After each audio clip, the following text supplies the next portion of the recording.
قل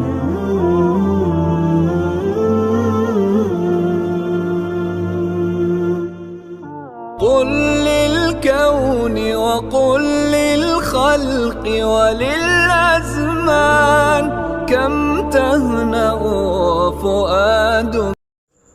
اس لیے میرے بھائیو، دوستو، بزرگوں، اپنی دعاؤں کو روزانہ کچھ نہ کچھ وقت بڑھاتے چلے جائیں.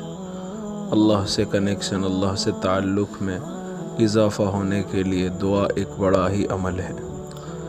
اللہ سے انسان قریب ہوتا ہے دعاؤں کے ذریعے سے.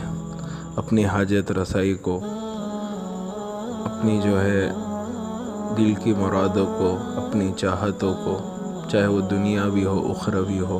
اس لیے میرے بھائیو، دوستو، بزرگوں، اللہ سے ہر وہ خیر مانگے، ہر وہ شے مانگے اس پر اللہ تعالیٰ جو ہے راضی ہوتا ہو، خوش ہوتا ہو. ہمارے نبی حضرت محمد صلی اللہ علیہ وسلم راضی اور خوش ہوتے ہو.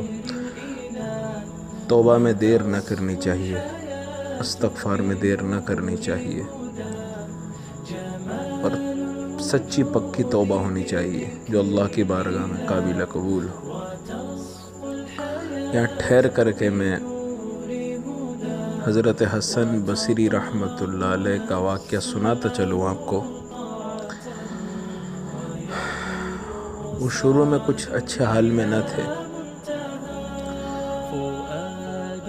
فرماتے کہ میں ایک امیر کبیر شخص تھا اور بصرہ کے بازار میں جاتا تھا اور جا کر ضرورت مندوں کی ضرورتیں پوری کیا کرتا تھا.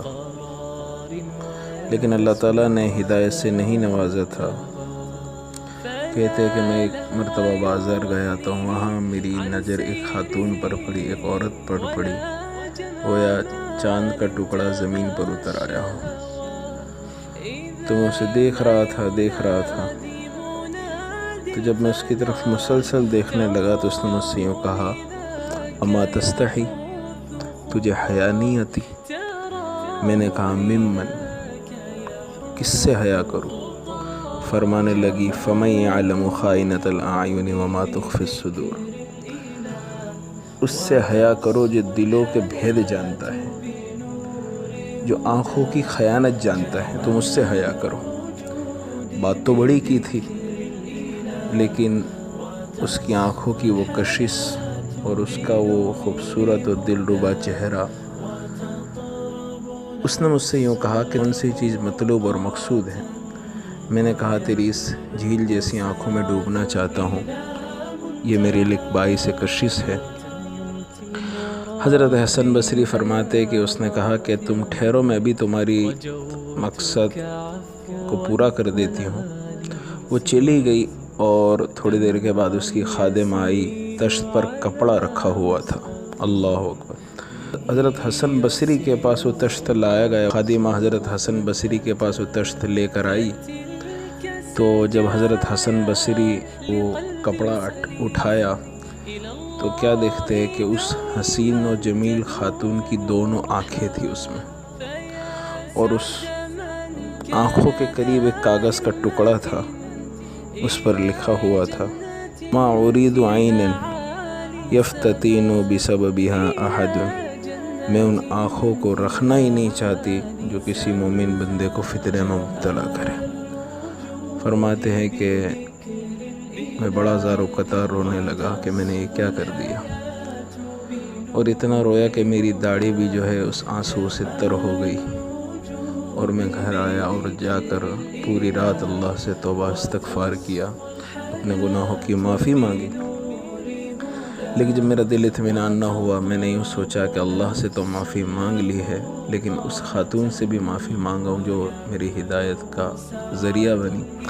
تو جب میں صبح میں اس کے گھر گیا تو اس کا جنازہ اٹھ رہا تھا، اور میں حیران پریشان، اور میری حالت جو ہے بگڑتی جا رہی تھی، اور میں روتے ہوئے اپنے گھر آیا. اور جب رات کو سویا تو میں نے اس خاتون کو خواب میں دیکھا. میں نے اس سے کہا کہ تو مجھے کچھ نصیحت کر. اس نے مجھ سے کہا اذا خلوت فذکر اللہ، کہ جب تو تنہائی میں ہوا کرے تو اللہ کو یاد کیا کر. پھر میں نے کہا اور مجھے نصیحت فرما، تو اس نے کہا وَإِذَا أَصْبَحْتَ وَأَمْسَيْتَ فَاسْتَغْفِرُ اللَّهَ وَتُوبُوا إِلَيْهِ، جب صبح ہوا کرے اور شام ہوا کرے تو اللہ سے توبہ استغفار کیا کر۔ تو وہ وقت کے حسن بصری بنے، اتنے بڑے امام بنے،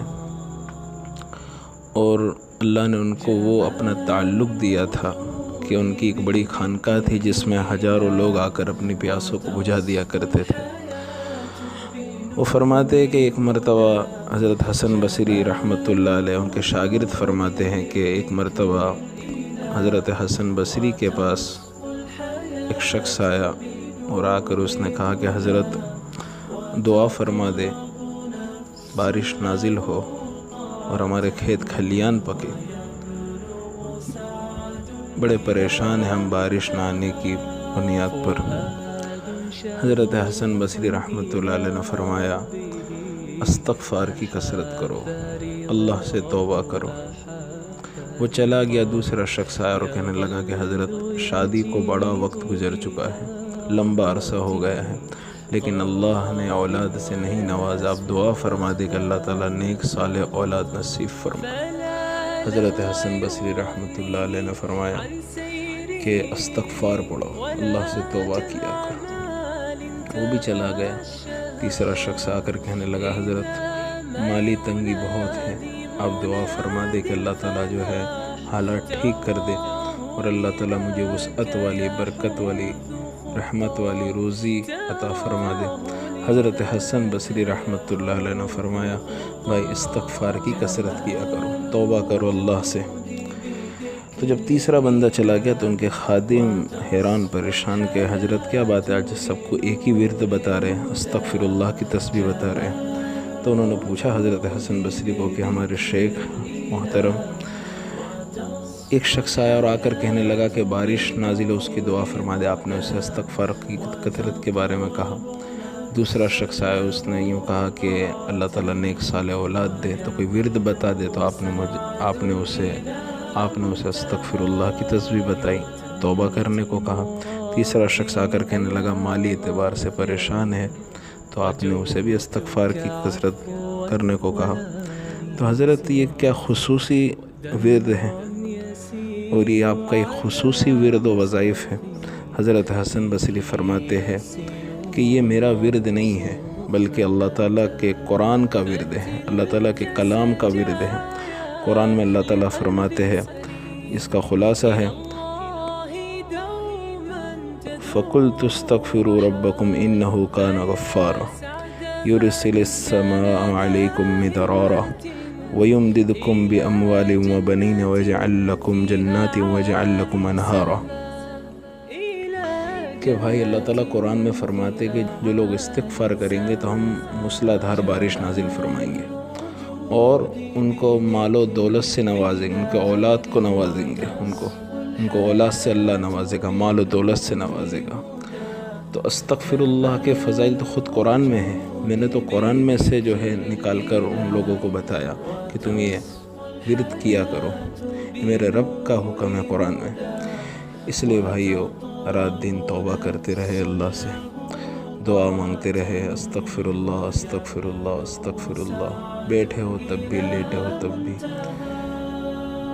آج لوگ روزی کے لائن سے پریشان ہیں، اس پریشانی کو دور کرنے کے لیے ایک بہترین عمل ہمارا اکابرین نے ہمیں دیا اور خود ہمارے نبی حضرت محمد صلی اللہ علیہ وسلم نے بتایا کہ تم استغفار کیا کرو، اللہ تعالیٰ تمہاری ہر پریشانی میں مدد فرمائے گا، تمہیں بہترین وسعت والی روزی دے گا اور ایسی روزی دے گا کہ تمہیں وہم و گمان بھی نہ ہوگا۔ دعاؤں کا اہتمام کریں، اللہ کی بارگاہ میں آئے، توبہ کرتے رہے۔ یہ وہ در نہیں ہے بادشاہ اور وزراء عمرہ کا جو رات کو بند ہو جاتا ہے، بلکہ یہ وہ در ہے جو 365 دن 24 گھنٹے کھلا رہتا ہے۔ دنیا والوں کے پاس چلے جاؤ تو ایک بار مانگو، دو بار مانگو، تیسری مرتبہ ناراض ہو کر منع کر دیتے ہیں۔ رب کے پاس جتنی مرتبہ جاؤ گے اتنی مرتبہ خوش ہوتا ہے۔ اس لیے اللہ تعالیٰ سے دعا کرتے رہے، ہمارے لیے بھی کرے، امت کے لیے کرے۔ امت بڑی پریشان ہے، امت کے مسلمانوں پر بڑے حالات ہے۔ ہمیں چاہیے کہ تہجد میں اٹھ کر ہر نماز کے بعد دعاؤں کا اہتمام کرے۔ حضور اکرم صلی اللہ علیہ وسلم کا ارشاد ہے الدعاء سلاح المومن، دعا مومن کا ہتھیار ہے۔ ایک روایت میں آپ علیہ السلام نے فرمایا الدعاء مخ العبادہ، دعا عبادت کا مغز ہے۔ اس لیے میرے محترم بھائی دوستو بزرگوں، استغفار کی کثرت کریں، ہم بھی کریں، ہمارے گھر والوں کو بھی اس کا حکم دے، اور جتنے بھی ہمارے تعلقات والے ہیں ان کو استغفار کی کثرت کرنے کا کہے۔ اللہ تعالی ہمیں توبہ استغفار کرنے کی توفیق عطا فرمائے اور اپنے مقربین بندوں میں شامل فرمائے۔ وآخر دعوانا الحمد للہ رب العالمین۔